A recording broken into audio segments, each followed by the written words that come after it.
Hujambo mtazamaji popote ulipo, tunakujia moja kwa moja kutoka ukumbi wa Chandaria katika chuo kikuu cha Nairobi. Ni katika kongamano la uongozi wa kitaifa, ni kongamano la 3 la aina hii, na raundi hii mada ni tofauti kabisa. Tunaangazia swala la uongozi wa kina mama, nafasi yao katika jamii. Wadau wamefika hapa tayari kujibu maswali, na wageni wetu wako hapa pia pamoja na wanafunzi wa vyuo vikuu. Unaweza kuungana nasi moja kwa moja katika runinga au katika mitandao ya kijamii. Unaweza kutuma maoni yako, maswali yako katika mitandao ya kijamii. Usisahau kwa hashtag yetu ni Nation Leadership Forum, na uwe nasi. Tutakuwa nawe kuanzia sasa hadi mwendo wa saa 3 leo usiku. Moja kwa moja na kupeleka kwake Lina Sky ambaye ataendesha mazungumzo ya leo. Asante sana Jamila. Good evening from the Manu Chandaria Center for Performing Arts at the University of Nairobi, right here in Nairobi. Welcome to the 3rd forum of the Nation Media Leadership Series. My name is Lina Sky of NTV, your moderator tonight. For more than 6 decades tonight, global attention has been focused on promoting human rights and eliminating discrimination. Many battles have been fought and won, but others remain an ongoing struggle. Gender equality is one such ongoing endeavor, with societies across the world doing what they must to create equitable outcomes between men and women and between boys and girls. Tonight, the Nation Leadership Forum constitutes an assessment of the gender question in Kenya.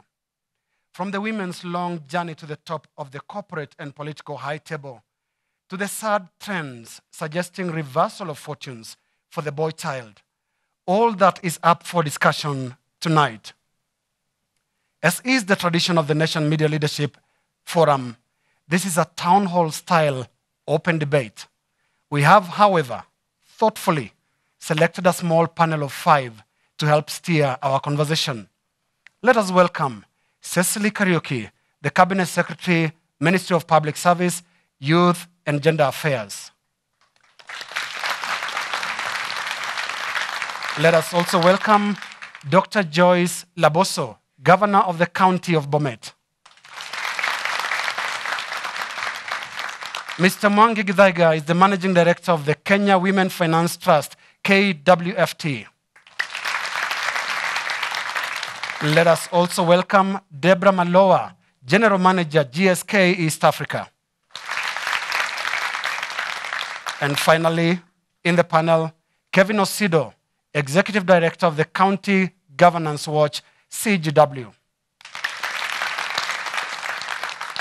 Now, this forum is hosted jointly by the Nation Media Group and the University of Nairobi. And before we commence discussion, let us welcome the CEO of the Nation Media Group, Joe Muganda, and the Acting Vice Chancellor of the University of Nairobi, Professor Henry Mutoro, to make their opening remarks. Professor Mutoro. The Cabinet Secretary, Minister of Public Service, Youth and Gender, Madam Cecily Kariuki, Your Excellencies, the Ambassadors and High Commissioners, the Governor of Bomet County, Dr. Joyce Laboso, the CEO of Nation Media Group, the CEO of Kenya Women Finance Trust, Mr. Mwangi Githaiga, Executive Director of the County Governance Watch, Mr. Kevin Osido, General Manager, East Africa, GlaxoSmithKline PLC, Madam Deborah Maloa, UN Women Country Representative, Members of Parliament, CEOs and directors present, all the partners for the Thought Leadership Forum, members of the university community, members of the media, invited guests, distinguished ladies and gentlemen, good evening. We are honored and pleased to have you here today. I want to extend a warm welcome to you all. I am delighted that the gender issue is being discussed with a lot of passion and at this defining moment in the history of our country. We are not wrong to add our voices to this subject, which is very critical to the attainment of sustainable development. My contribution today is to convey this simple message. give Caesar what belongs to Caesar, and give women what belongs to women. Sooner than later. Thank you. Thank you. Thank you, Professor Mutoro. And now let's listen to Mr. John Muganda, the CEO of the Nation Media Group. Good evening, ladies and gentlemen, and eminent panelists. When we started this series about, 6-7 months ago, the whole objective was to get people to discuss what it is they want to discuss in the manner that they would like to discuss it. I think too often, we in newsrooms determine the agenda. In news, we say it as we see it, and the lens that is used comes from our judgment, the editor's judgment. And the intention of these discussions was really to get out what it is people want to talk about in the manner that they want. And I'm very, very pleased that it is going in the manner that we intended. And this particular topic, the gender dilemma, as I would put it, is a very, very live issue. I think we don't give it the attention it deserves in media houses. And we hope to reverse this. We are just one of the media houses, but we have the forums, and it's a very powerful forum. But we want to lend it to the citizens of this country to make this country a better place. So I would like to thank you very much for coming out in big numbers to have an open and honest and frank discussion. And for those of you at home, we also thank you for tuning in to Nation TV. And I hope we have a fruitful and enjoyable discussion. Thank you very much. Thank you. Thank you very much, John Muganda, CEO of the Nation Media Group, and Professor Henry Mutoro, Acting Vice Chancellor of the University of Nairobi. And straight away to the discussion, and we will go to our panel.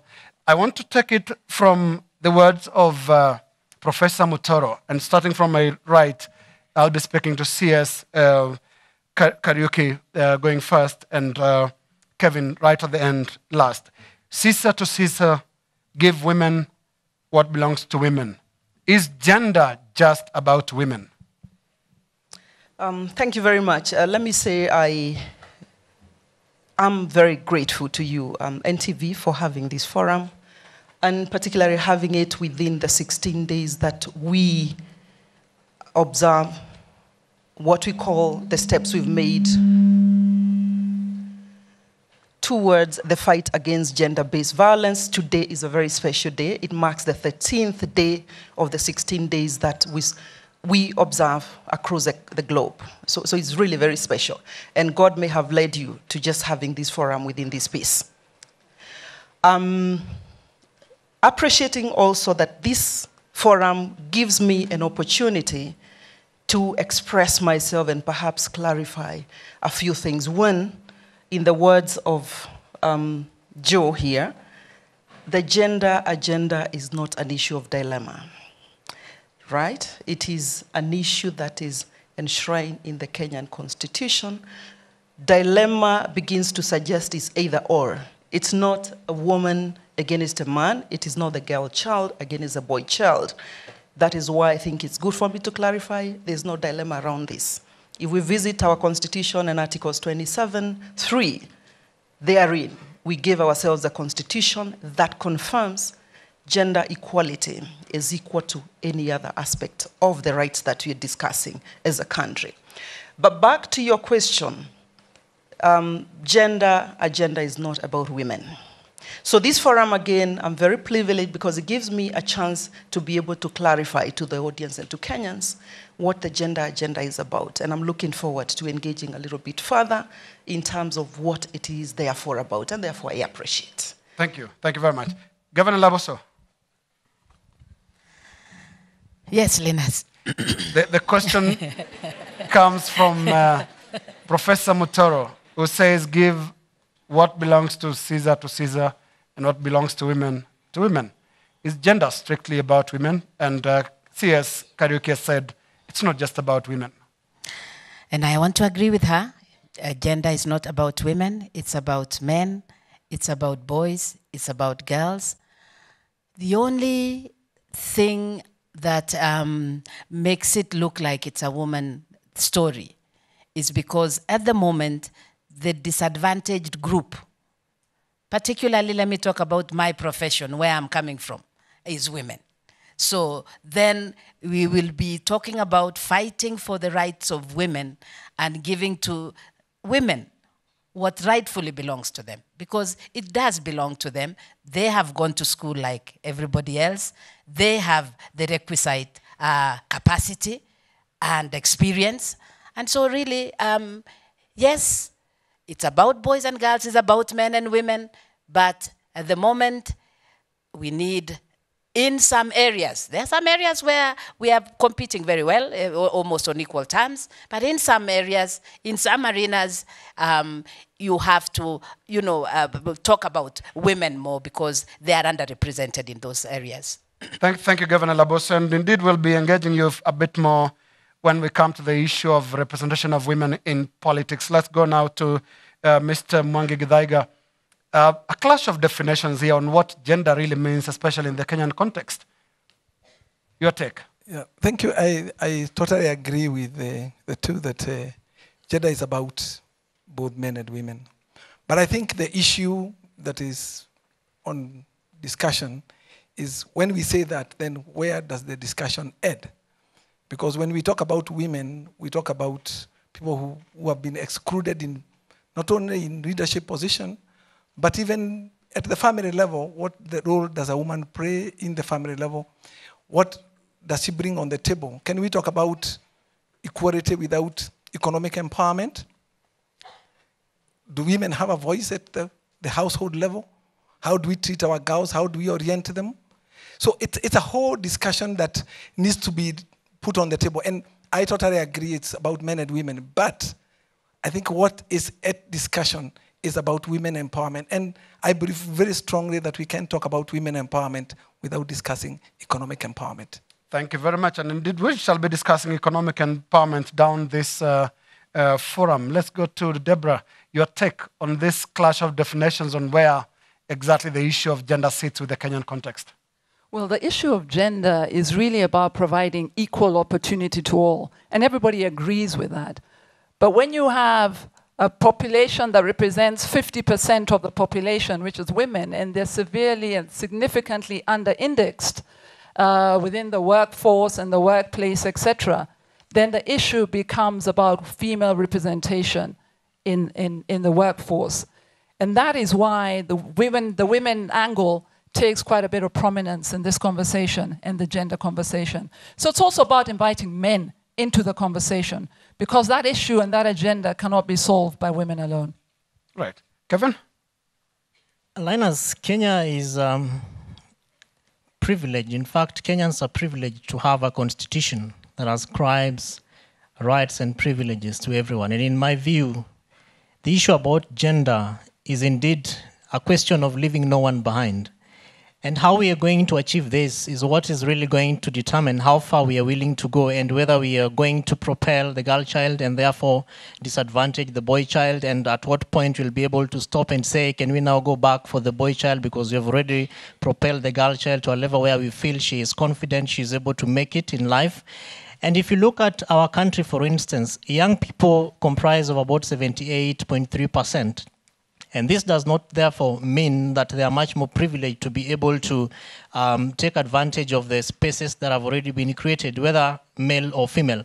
And so the question about gender for me is about how can we be able as a people to ensure that we lift everyone to the levels of equal opportunities, equal rights, equity, and equality, really. Because if you look at performances of different indicators with regards to governance, then Kenya has been able to make it, and not because the women were at the top or because the men were at the top, but it's about how can we be able to ensure that we are lifting each and every one of us, whether male or female. And for me, it's really about leaving no one behind, and how can we be able to ensure that we rock this boat together and that each of us is lifted to the level where we feel much more comfortable and confident. Now, let's discuss the issue you bring up, and I think it would fall under what Governor Laboso in her career would call a motion of adjournment to discuss a crisis, an emerging crisis, and that is the status of the boy child. You talk of leaving no one behind, and part of the campaign to leave no one behind was the girl child campaign that has achieved quite a lot. But right now, we have statistics that indicate the boy child is falling way behind. Case in point, a release of KCP results recently, 22 girls out of out of 35, 22 are girls. The top 35 students, 22 are girls, and only 14 were boys. Has the boy child been neglected? CS Kariuki. From where I sit, I would want to confirm that the boy child has not been neglected.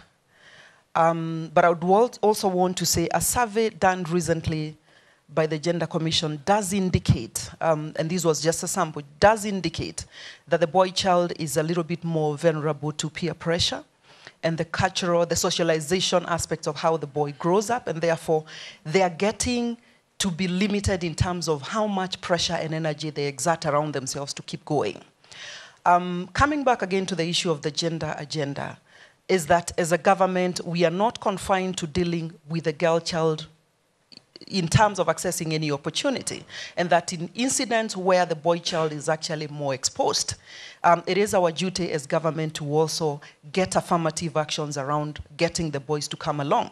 Like my colleague says there, it is actually about getting everybody going to contribute what they can optimally as per the aspirations of the Constitution. So overall, it is not an accurate, it's perhaps a perception at this point in time, but there are signs that in some pockets, we need to go back and affirm the boy child.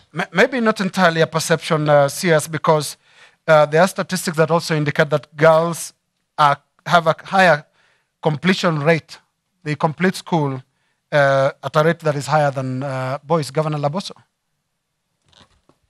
Yes, that's very true, Linus, because let me talk as a politician, because I interact with the common mwananchi quite a lot. I started when I was still a member of parliament to focus on the boy child, because I could clearly see that yes, there was evidence or some evidence of them looking like they are lagging behind, particularly on the area that you have talked about, education. And we are talking about those lower levels of transition from primary school to secondary school, and and then after secondary school into university. I'm giving the example of my constituency, Sotik, which I was the MP for about 10 years.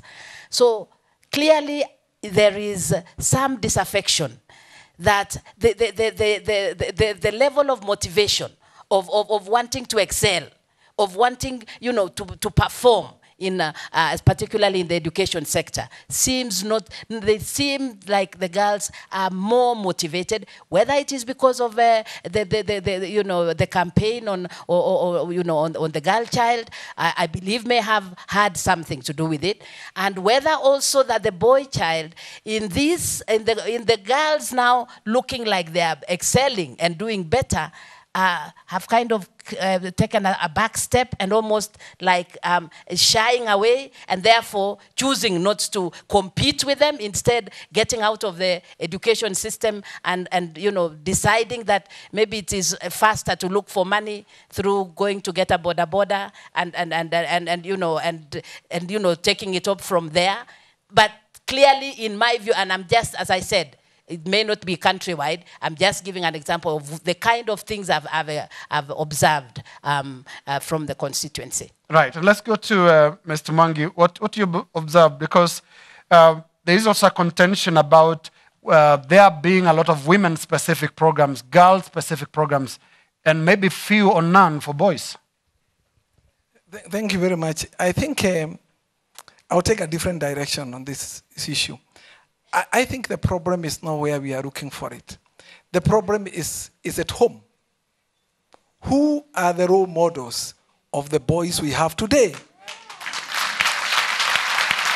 Who are the role models? See, because men are busy blaming women for losing the boys. But how many of us go home to help our children with homework? The homework is done by their mother. She's the one at home when you are sick. So the boy doesn't have a role model. And that's where the issues are. And that's why, and I have my sons and daughters are here, but that's why you always find that the girl grows up with confidence. So the only thing the boy can do is maybe to copy what the mother does. And because men have neglected their roles at home. And this can be said in towns. It can be said in the rural areas where men disappear in the morning and they come back in the evening just to have a meal. So what are we teaching our sons? We are teaching them to be responsible. It doesn't matter whether you go to school or not. It doesn't matter whether you provide for your family. Those are and if we are going to discuss about the boy child, it is not about affirmative action now for the boy. It is about dealing with the men, the grown-up men like myself. And that's where we need to direct the attention. And that's where the issues are if we want to discuss the issue between the boy and the girl. Thank you. Deborah and Kevin. Deborah and Kevin, do you have anything to add? I'm not sure you can add anything more with such a strong advocacy. But let me attempt to give it from the corporate angle and corporate perspective. Has the boy child been neglected? And Linus, you called a number of stats that seem to suggest that. Now let me give you on the corporate front. There was a recent study in Kenya about women sitting in the boards. There's only one woman out of every 5 men sitting on the board. And then when you start looking at chairmen, there are only 1 female chairman out of 12 sitting on the board. It was interesting, in the listed companies in Kenya, there are actually 4 companies where the entire senior management is just men. 4 companies, entire senior management is just men. And if you take it even further up, if 100 women go and join the corporate front, you end up with just 25% in senior management. Linus, over to you. Has the boy child been neglected? Kevin, you'll answer that for me. I'm not so sure whether I really can, but let me just add on to say that the women are picking up an attitude which, in my view, is impressive. Because, to be honest, no one will bring you chapatis on the table. You have to go out there and get it. And our environment as a country is one in which men have been given that privilege. In fact, we've had privileges to be able to get what we have because we are men, which in my view, therefore negates what the women are supposed to have. And that has therefore given the women the opportunity to work hard to be able to bridge the gap that therefore exists between the men and the women. But look at it this way. Kevin, you started this, and you started by saying that the boy child has been neglected. And Mwangi took it up and said, it's for lack of role models. Do you agree? I do not agree. Respectfully, and to say this, that there are different, we have variations in families. We have double parent families, we have single parent families, we have father-headed families, we have mama-headed families. And the expectations of these families would be way different. But who therefore is supposed to mentor me, who lost my dad several years ago? And so where am I supposed to get mentorship? It's from my uncle. But yes, I agree to the extent that my uncle may not be present. And so to the level at which the society that therefore ascribes gender roles, gender attitudes, and gender mindsets, and the spaces that are going to be created within this society to be able to encourage both the men and the women to be able to get what they want. But look at it this way, Linus, that today Kenya is, of course, we're looking at 2 different sectors to be able to pull this country to the next level, and this is in agriculture and manufacturing. Who is in the manufacturing sector? Who is in the agricultural sector? In the manufacturing sector, the men want to take the lead. In the agricultural sector, if you go to Embu, you go to Meru, the people who are actually in the farms very early in the morning. They are not the men. They are the women. I will interrupt you, Kevin, because we will be discussing empowerment in detail, economic empowerment in detail, and I would want the rest of the panelists to weigh in But for now, we'll just take a very short commercial break. You're watching the Nation Leadership Forum coming to you live from the University of Nairobi. We'll be back in a moment.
Welcome back. We are discussing gender here on the Nation Leadership Forum. And indeed, the issue of the boy child is coming through.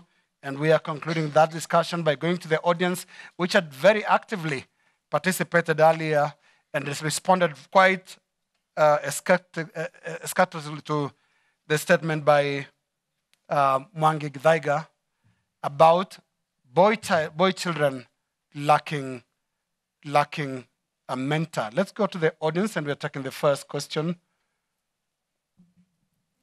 Right to my right. Please proceed. The lady.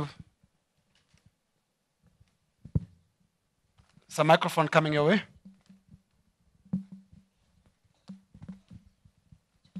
There's a microphone right there next to you. Yes. Hello, my name is Jennifer Gidhu. I'm a student here at the School of Law. Talking about the boy child and whether the boy child has been neglected, I'd like to weigh into the conversation and ask a question to our panelists.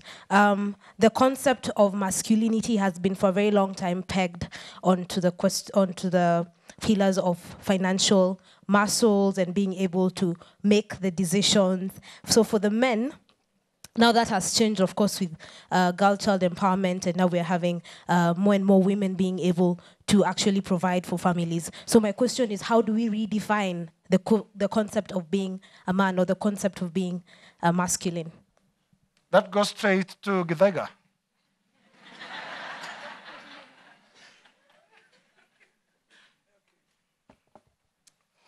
Thank you very much, Jennifer. I think when we talk about women economic empowerment, it's very easy to assume that women economic empowerment has already been achieved.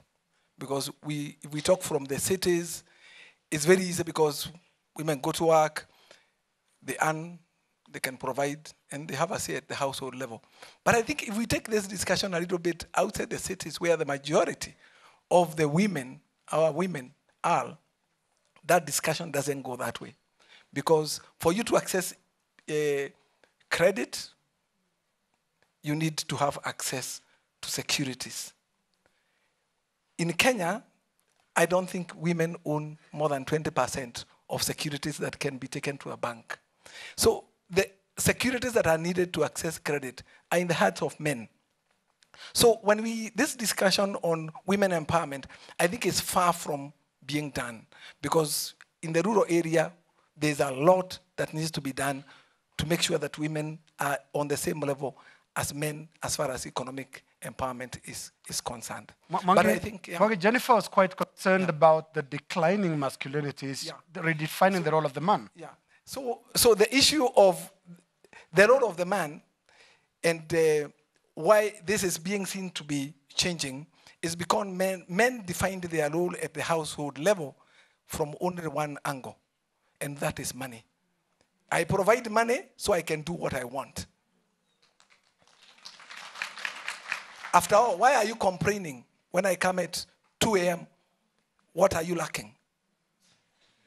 So that discussion is changing now because the ages of my daughter can take it because they can provide for themselves. So men need to change the narrative because the role of the man at the household level is not just financial, because the woman may be earning a little bit more than him. So we need as men to redefine what we are doing at the household level, at the family level, and even in the general population. We need to redefine ourselves. And that's why we need to see what are we preparing our sons for? What are we telling them they are going to become? So I agree, if you can define the role of man as only providing the money, then it's true, it's going down.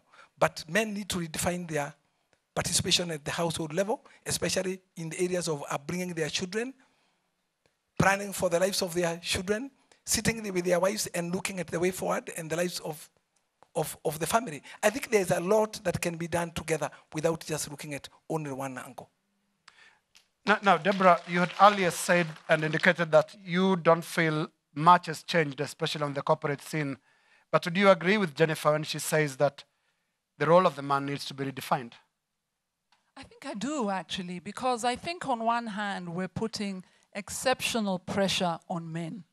The idea that men must be the ultimate providers in everything, even from the financial front. I think that stereotype actually puts incredible pressure on men. And if you look at young men, actually, the millennials, they get it. Millennials like the idea of a relationship in which both parties, men and women, can come in and contribute. That makes life a lot easier. So let's just do it. It makes a lot of sense here, guys. I mean, again, if you look at the issue of, and then I guess it's gender, the idea that if you invite women in to participate, that men will have nothing else to do. It's not a zero-sum game. It is win-win. Invite women so that we can do more, so that the two of us can provide more, so that the two of us can grow more. I mean, I think in fairness to men, sometimes that stereotype puts an incredible pressure on them. And I think roles are evolving, things are evolving. Let's allow participation in order to make people happier, lives better, and families grow faster. Thank you. Right. C.S. Kariuki, you listened to Mwangi there, and his contention is the woman in urban areas is doing much better than the woman in rural areas. And you lead a ministry that is also supposed to close some of these gaps. How do you do that? First, let me come and not agree entirely with the fact that the boy child is actually being left behind because of the girl child being pushed forward. That's why I started by saying I think we need to demystify what you have positioned as a dilemma. Number one. Number two, let me say also what we are seeing, I indicate, is a process, is a journey. The fact that we are putting pressure on men because if I was to follow what the MD says here, if the boy child is actually copying what the mother is doing, they would be working twice as hard, right, to get half, like women do. We work twice as hard to get half the recognition, to get where we are. So entirely, we shouldn't, and the reason I said it could be perhaps be a perception issue, we cannot cluster every boy child or groups of boy children and say they are disadvantaged because, and that is why it is important from where I sit that we have credible data to help us mitigate and intervene whenever the need arises. In the Mira growing areas, we have evidence as of now that the boy child actually runs off to go and do that because it's quick money and they are able to then run off from school, and the figures there are telling. They are very bad.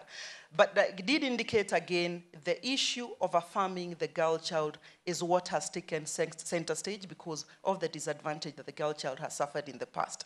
It is now that we are building the data to be able to go back and intervene where the boy child requires to be. But it's a conversation that again can only be handled by both parents whenever the home is made up of two parents. It cannot be again that is a father who is going to role model alone because again we replace one for the other, and that is not what the gender agenda is about. It is everyone at the same time.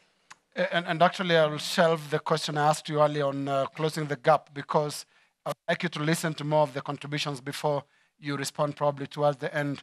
And I want to go to Kevin because you listened to Mwangi speaking again, and it got worse, didn't it? Yes, of course. And in my view, the question that begs is decision-making processes. Even to the extent that, yes, I provide, what more do you want me to do? Who makes the decision for what you provide for? And in my view, this is meant to be a decision that is made by two people. You sit down, a platform is amicably presented to you, and you're able to have a discussion that does not really end up to one gender looking at it as pressure. You know, you're putting pressure on me to be able to provide. And I think to an extent, Linus and all of us, this is where, in my view again, the boy child is more or less being left behind. And I'm saying this because I already said earlier on that insofar as where Kenya is right now, we're looking at how can we be able to move on together to an extent that we do not leave anyone behind. And as Madam C.S. rightfully said, if we were to look at the female gender, it will mean that you're working 2, 3, 4 times, 10 times more than where the boy child or the men are right now. And so what actions or programs are we therefore putting in place to ensure that the lady is as empowered to be able to make good decisions as the boy is able to do, and that the boy is also willing to accept respectfully the decisions that have been made by the girl or by the woman? Because even as Deborah rightfully said earlier on, we have boards that are made by women making decisions for men. How do men pick up these decisions? And the vice versa is also very true. So this is about how can we be able to walk this journey together to be able to reach that ultimate objective that we have all planned forward to achieving. Now, I would like the panel to get into specifics on the corporate ladder and political scene shortly. But Governor Laboso, I'll let you respond to the comment by Jennifer on the redefinition or need to redefine the role of the man. Do you agree? I believe that is there is need for redefinition, because the question that we want to ask is, what does it mean to be a man in the African context at the moment? Because what does it mean to be a man in the family? The whole story of the head of the family is the man. And what does heading the family mean? Is it financial? And I think those are the questions that I think are beginning to become confused, because everybody in the past, you know, it was very clear, is the man, is the provider, is the one that brings in the money. Those roles have changed now. The woman could be bringing in even more money than, so is it about finance? Or once as a family, you know that there is a head, and that head is not there without the neck, if there is such a, you know, if you can put it, you know, in that way. So I think it is about accepting, and I want to really say this, and with all due respect to a lot of men, that the men that find it necessary to load it on women, that it is me who is providing, and therefore you sit there and, you know, and listen to what I have to say. A lot of it is about the insecurities of those men themselves. So I really want to say that there's a very big problem about insecure men. Those are the men that will abuse. Those are the men that will do all the things that we have been saying. Will make it clear and want you to tell you and let you know that they are the man. They are the ones that are in charge. Thank you. Thank you, Governor Laboso. We'll take a question from my extreme left. Here, you've got the microphone. Your name, please, and a very quick question. Okay, my name is Zakayo Mungai. I'm a youth leader. My question comes to, and I'll just take it up from where Governor Laboso took it. The insecurities come to where the women or the ladies have a sense of entitlement to these opportunities already. For a man, it feels already belittled immediately because the lady or the woman has a sense of entitlement. In school, you're supposed to do this as a man, the lady gets it. The lady is a weaker sex. That is everything that is you've been told since you are children. You have to understand that the lady has to get it because you want this, the lady gets it first.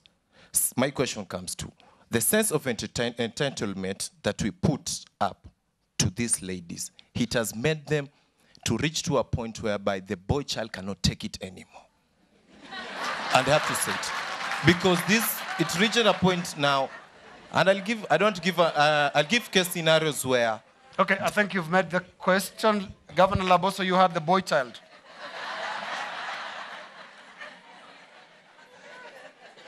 Well, I don't know what sense of entitlement means, because I think all of us as children in a family are entitled, equally entitled to whatever, whether it is resources in that family, whether it is, you know, and I think the law is very clear on that. So I don't know about this sense of entitlement. So I think my young son there, I want to really say, and you look like you're angry, you know, like.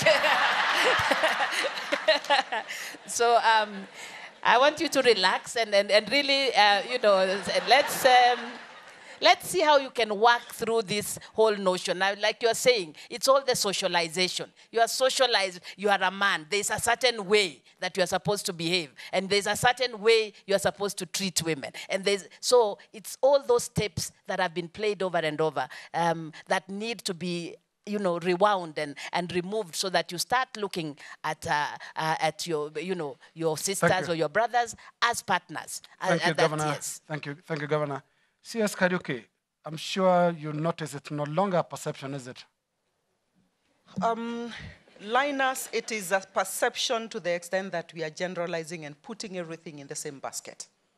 I did confirm that there's an empirical sample survey done, which is confirming, and I'll go ahead to cite cases in Kilifi, cases in Embu, cases in, we covered about 10 counties, Kilifi, Embu, Vihiga, Kisumu. There are pockets of this, and it's real. That needs to be built up so that we can have data that is desegregated enough for us to be able to have interventions. One size doesn't fit it all in terms of resolving what we are talking about. What did you say to his point? He My feels son sense there, of entitlement. my son there is accurate to a point, and he has reason to feel angry.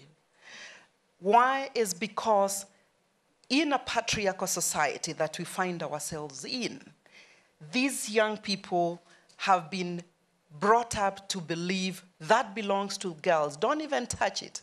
Men don't cry. Remember? Men should cry. So it is... It is okay to cry when you have to. It's okay to be emotional even when you're a man. But because we've been brought up telling our children men don't do it, then we have created it in them. And that is why the young man gets angry there. We have to deconstruct the socialization process, and it will take time. Right, thank you. Let me take one more question. Okay, gentlemen, yeah, go ahead.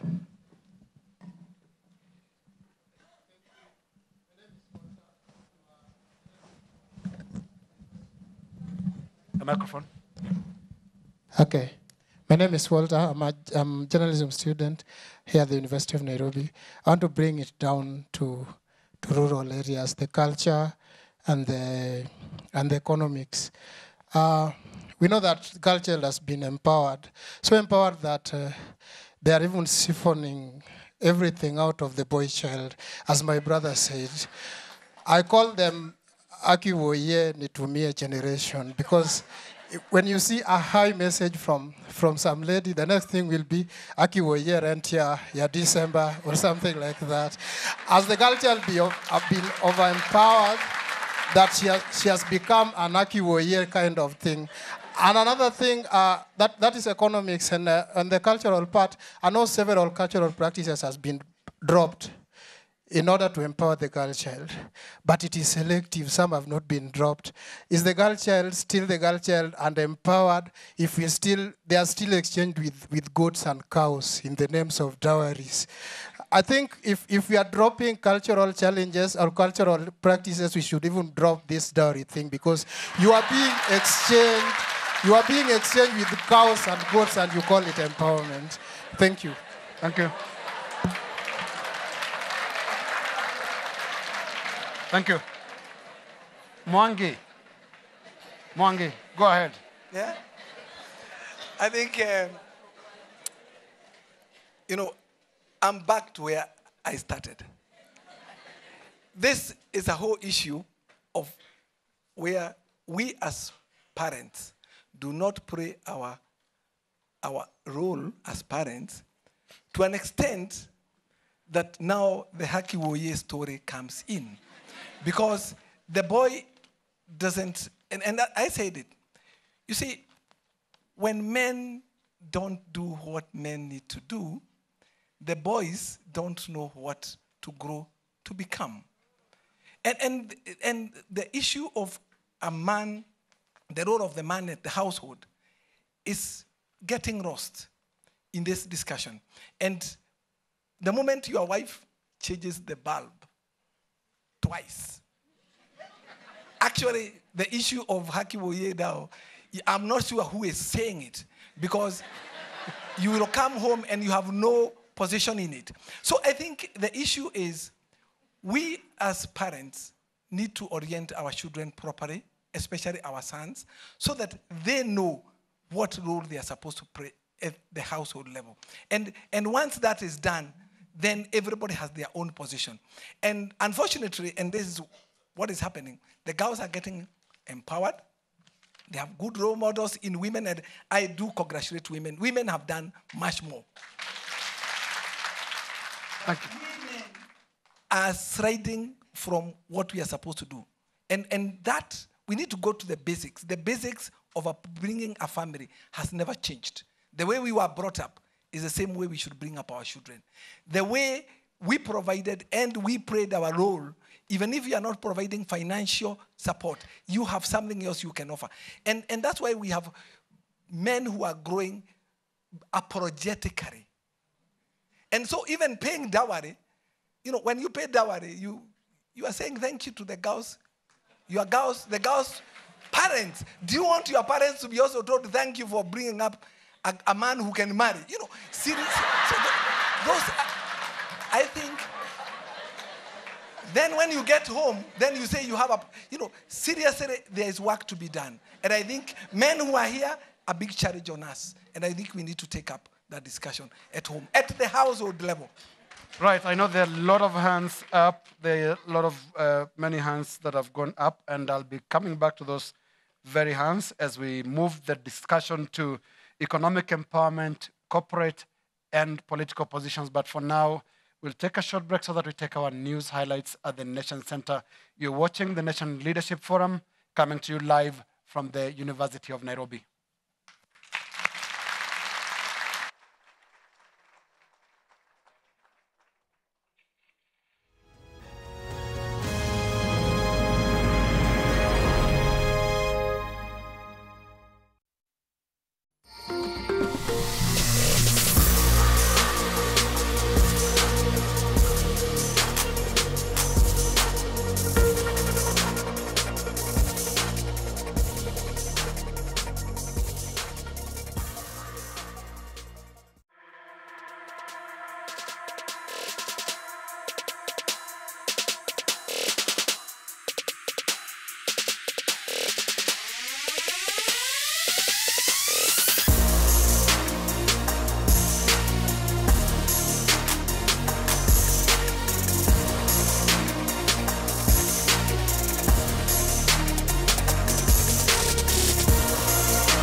Thank you very much and welcome back. You're watching the Nation Leadership Forum coming to you live from the University of Nairobi. And now we're now moving to the issue of representation in both politics and the corporate space. And an impression had been created that all is well, but numbers are not confirming that. Because though Kenyan women did well in this year's election, they still fall by far short of the 2/3 gender limit as stipulated by the Constitution. And a lot of women have attributed this to male counterparts not giving the space. And who best to start this than Joyce Laboso, the governor of Bomet? Only one of 3 women out of 47 who is governor. The issue of gender representation in politics, are you out of the woods yet as women? Thank you, Linus. We are not out of the woods, clearly, because you've said that we haven't met the 1/3. We haven't met the constitutional requirement of no more than 2/3 being of the same gender. That has been an ongoing debate that is really, I don't know whether this new parliament, this 12th parliament is going to do better than we did in the 11th parliament. But it's, all is not lost. Let's say in the last parliament or in the last elections, we didn't have any governor. Talk of the last parliament governor, and Yes. this gap was still there, the 2/3, Yes. not more than 2/3 gender rule had not been met. But still, we had 47 women representatives and nominated ones as well. But very little in terms of the voice of women in trying to address this issue. I think that you're being a bit unfair to the women. I think quite a lot of noise was made from the ministry, from women organizations, from NGOs. A lot of noise was made and a lot of sensitization was done. But remember, the final thing is settled in parliament. Even however much, you know, the rest of the world will sensitize and do all the workshops and everything that they, but the end of the day, what will change is what will happen in parliament. And I want to take very quick interjections from women leaders, and I do have Sir that I know are in the room, MP for Angwe. She's right there. Please get the microphone to her. And Gladys Shole, is she in the room? Right there. And Adelina Mwau. I'll give you each 30 seconds to just weigh in on this issue of representation of women in the political scene. Let's start with Gladys. 30 seconds, please. Thank you, Linus. It's a pleasure to be here. I think the challenge that we are having, and I'm happy to say this in the presence of Honorable Cabinet Secretary, that I think what we have a problem with, we don't have the 2/3 gender rule implemented because there hasn't been political goodwill for us to do that. Thank you. If you remember clearly, the women movement had to sue the Attorney General and get an order from the court to force the Attorney General to place the bill in Parliament. So there has been no political goodwill. It is not because the women in parliament failed or the women in leadership failed. The government failed us on that. Thank you. Adelina Mo, please pass the microphone. She's right there. Adelina Mo is Deputy Governor of the County of Makueni. Makueni. Yeah, I want to agree with the speaker that there hasn't been political will from the government. But also, what we've been talking about, socialization process of men, those are the same men in parliament. And those are the same men who will get that bill and shout it down. So we are in the same, we need to redefine these men and redefine Thank you. These women. Thank you. Thank you. Again, I want to say something. Is it a myth or a fact that boy child is being left behind? I think we need facts on this. Thank you. Thank you. Thank you, Adelina. Lillian Gogo, please. Go ahead. Thank you very much. I want to celebrate the panel. Thank you, Linus. And before I say anything else, I just got curious about the selection or the invitation.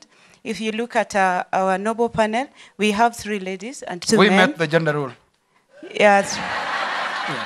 And then when you come to the audience, if you look for every 3 persons, I'm glad at this front row I can see some gentlemen. But if you go to the audience, most of us are women. Now, that brings some level of curiosity. I'm the member of parliament for Rangwe constituency. It's a single member of parliament. But what I want to make, the appeal I want to make for women here is let women come out and seek these positions. Because at some positions, women fear.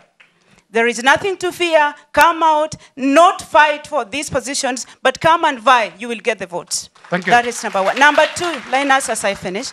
Just number 2, I want to say that as we redefine the role of men, I am humbly making this appeal to our male counterparts. Please encourage the boy child that a man is supposed, or a boy is supposed to smell like a he-goat. Thank you very much. Thank you. Thank you very much.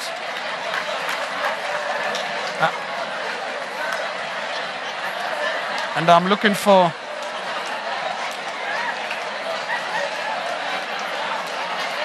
Okay. Winnie, let's listen to Professor Winnie Mitula. She's right here. Winnie Mitula, she's right here.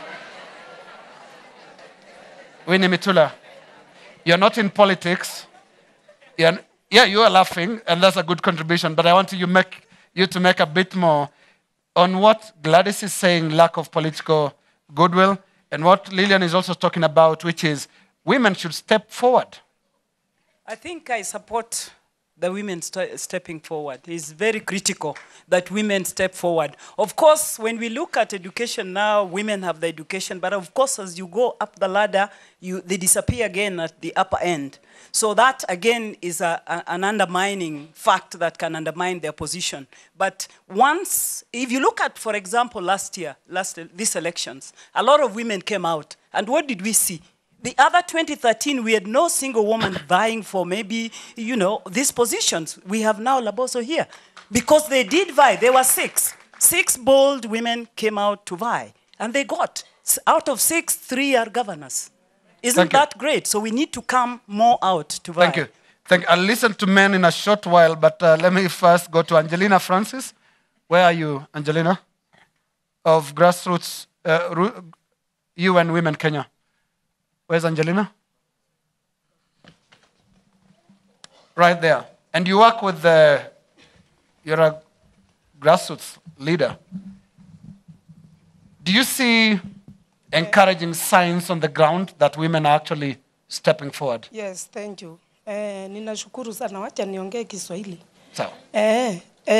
Sisi wamama wako mashinani, kuna mahali tumeachwa. Na si kama wamama wa mashinani kule, hata wenye hatunjasoma sana, tuko na rights yetu. Na tunataka serikali, kama inawezekana, tuingishwe katika serikali, hata sisi tusikie kama tuko wana Kenya. For example, tuseme enrichment ya wamama. Sasa, kuna hii tenders zinapewa watu. Wamama huko wameachwa huko, na tumejua wamama wanaweza kufanya tenda. Sasa tumeachwa huko, tunaonekana kama hatuwezi. Wacha nipatiane mfano kidogo tu kwa mimi nimetoka Kitui County. Lakini ngoja nikurekebishe hapo kwa sababu kina mama wanapewa nafasi kwa tenders. There are tenders that are specific very to few. women. Wachache na wengine wenye wanapewa ni wenye wanakaa huko. Sasa ngoja kidogo sababu waziri lakini wenye tuko huko chini hata is public participation. Ngoja kidogo Angelina, because nataka waziri Cecily, you want to comment very quickly on that? That accusation that women don't have access to especially government tenders. 30 seconds please. Yes. Ni kweli ya kwamba hatujaweza kufikia kila mama sana pale mashinani. Na tuseme ile shida iko, kama mama hawajashikana kwa vikundi, huwa ni vingumu sana kufikia mmoja mmoja, na ndipo sasa hivi mwaka 2 iliyopita tumezunguka kwa hizi county empowering na kuongea na kina mama na kuonyesha vipi watashikamana. Asante. Tumefungua desk ya kusaidia kina mama na hizi habari kwa kila huduma center, na kila huduma center tuko kwa kila county. Kwa hivyo inaendelea ikiwa rahisi.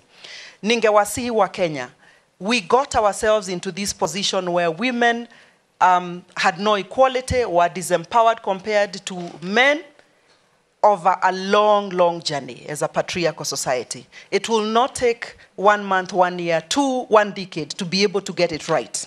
Don't make your concluding remarks yet, Cabinet Secretary. Sekunde 10 tafadhali. Ya muhimu sana.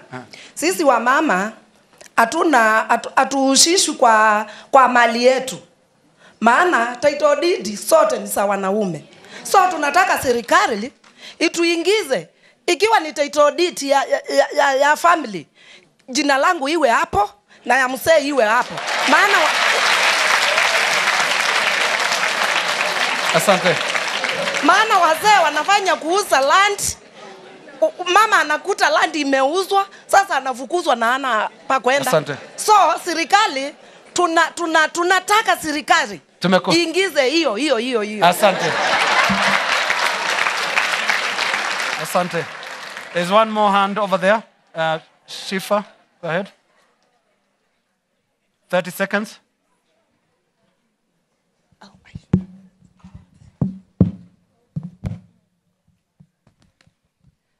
My name is Shifa Okore.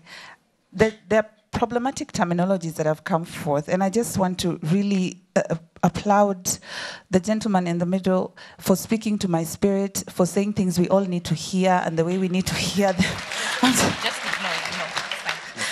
Because our problem here is patriarchy. Because we come from a patriarchal society, and the patriarchal society will teach women to lessen themselves, because a man needs space to gallivant. It will teach women to not dream, because there's not enough space for men who are dreaming. It will teach women to be silent so that the man can be heard the loudest. But it does not teach men how to deal with women like myself.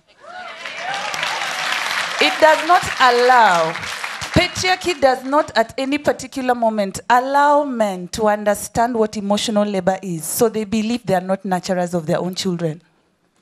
Patriarchy does not allow you room to engage your emotions as a man, so you cannot understand why you need to cry. You say they need to. I believe they should. Patriarchy does not allow men to visualize women as leaders in political spaces, economic spaces, boardrooms, because they are women. The problem here is not a gender dilemma. The problem here is, how do we teach men that iron sharpens iron? And that until you understand that the anger my brother here feels is the same anger we have felt for generations. Hello. Thank you.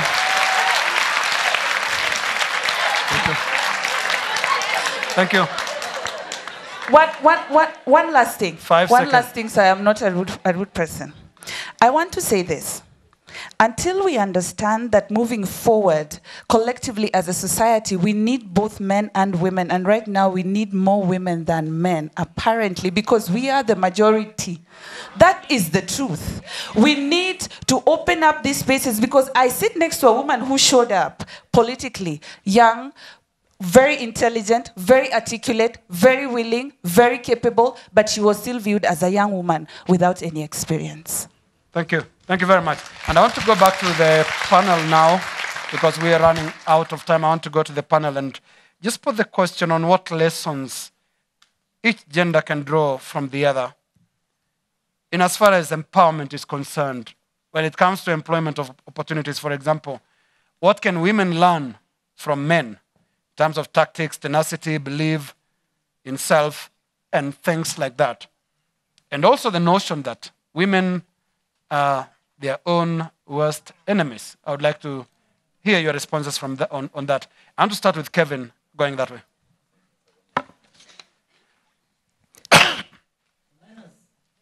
the lessons that we can learn, for me, would start from what can we learn from other people? What is this thing that Rwanda did very well that therefore makes their women feel much more confident than the men, and the men are not complaining? And in fact, okay, if men around here feel that the women have been given lots of opportunities through what we are today calling the gender dilemma, all these programs to be able to empower women were started by women. Why can't men start programs to empower the men? Has anyone stopped us? I do not think so. What did Uganda learn to be able to also meet the gender ratios? And so for me, in terms of learning, and I believe that Kenya has lots of lessons that we can be able to learn from within ourselves. We have plenty of programs that can be able to ensure that women and men are both empowered. But I go back to where I began. It is about moving this journey together. And my clock is running down really terribly, Deborah. Ladies, this is one thing you can learn from the men. When you enter into the workforce, let me give you a real-life example of what happens. We put an advert in the paper about the job requirement. We list 5 job requirements. Men, if they have 2 of those 5, they will apply for the job. Women, they need to check. If they have 4, they tell themselves, ooh, I don't have the 5th one. And they don't apply for the job. Put yourself up there, apply for the job. When you're in the job, don't hide behind the desk the whole time, right? You work hard. You demonstrate brilliance. You deliver very well. But women, the one thing men do really well, they'll do the work, but they will own it.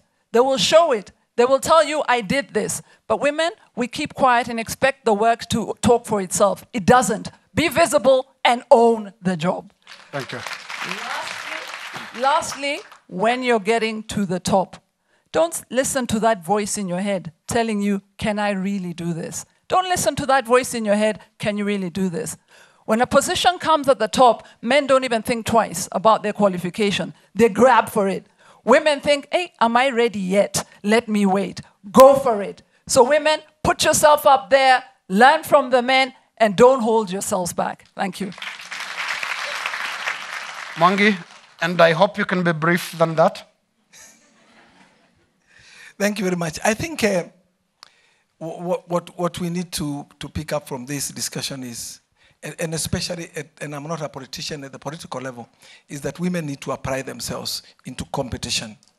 But men need to remove the handles that they put. I listened at Honorable Raboso one time when she was campaigning. Those handles have to be removed. If men don't do it, they can tell women, go for it, and then they go putting handles on them. We need to give women equal opportunity. Because these are the girls we have at home, these are our daughters, these are our sisters, these are our wives. So if they form 52% of the population, why? In fact, I'm wondering, why do we talk about 1/3 gender rule? We should be talking women are 52% of the members of parliament. Why are we talking about 1/3 of a 52% population? And it's doable. In Kenya, where I work, women form 56% of the employees. Top management, women form 57%. Middle-level management, we are at 46. Board, we are at 58. That is the kind of that is the representation we need across board, both in parliament, in the county governments, and at the workplaces. And if we do that, then the whole equation now is not about women empowerment, it's about equality. We are talking about giving women equal opportunity, and without being apologetic. Affirmative action is about doing the wrong thing and then apologizing to women by giving them some few positions that have no powers, like the women left. Thank you. And indeed. I might step on some people's toes. Now, I think for me, I want to tell this group here that if today I am governor, Bomet, anybody can be. Anybody can be. It's not about what you think of yourself, because I'm quite shy, by the way. If you don't, I'm sure you don't believe it, but that is what I am. I'm quite an introvert. Yes, I'm not a very, outgoing person as such. I did not know anything about politics. I was heading to be a professor. That's the route I knew I was heading. I'd just finished my PhD, and I'm, preparing myself to become a professor. Okay? The tragedy happened, and by fate, I was thrown into the political arena. But I soon discovered, I can do this. It's not so bad. It can be done. And when I got myself geared in the right direction, I knew that politics is something that we can all do. And politics is where decisions are made. That is the table where decisions are made. Ladies, if you're going to go for anything, please go for it and don't be intimidated. Stop listening to the noise. There is so much noise all over. I was being told, you cannot do it. This is a Simba. Huyu wezi, haiwezekani. But I said, I'm not going after the Simba. I'm talking to wananchi. Sell yourself. And I want to really assure all of you that it is possible. So don't underrate yourself. Don't be intimidated. And I like what Deborah said. Just be bold. I can assure you, even when men have nothing to say, they will still stand up and say that nothing. But a lot of women, we are too intimidated. So, ladies, please, come out and fight for positions. No one is going to come and find you out there and come and remove you and bring you to those positions. Thank you. Thank you. CS, Cecily.